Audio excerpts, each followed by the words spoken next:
হে syndicate বাসে আগের ভিডিওতে দেখাচ্ছিল যে কোনঠে যাব, কিন্তু আপনারাকে দেখাইনি যে কোনঠে যাব। তো আজকে চলে এসেছে এই যে সোনার গায়ে, এখানে খালি সোনা কুড়িয়া পাবো রে ভাই। ও রে সিট, আজকে সোনা কুড়িয়া ব্যাগ ভর্তি করে নেবো। 30 টাকা লেখা আছে, কিন্তু আমার কাছে 50 টাকা নিলে। তো যাই হোক, কোচি ভিতরে সোনা আছে মেলাগালা, তো আমরা এই টাকাটা দিতে কি এমন ক্ষতি। তো টিকিট কেটে হানা ভাকাম করে ভিতরে ঢুকে দেখি ওরে বাস রে, কত সুন্দর যে বাড়ি ঘর আছে, রাজার ঘে বাড়ি, এগুলা বলে ঈশা খার বাড়ি ছিল।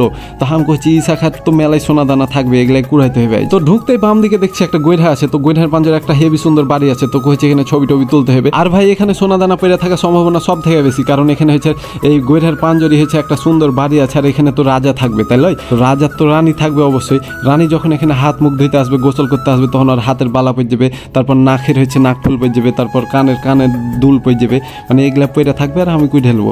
তো কইছে আমি নদীতে মানে গৈঠাতে এখন ঝাঁপ দেবো। এদিকে আর বন্ধু কইছে না ঝাঁপ দিস না, এখানে পরে আসার সময় ঝাঁপ দেবো, মানে ভিজে যাবো তো আর কি।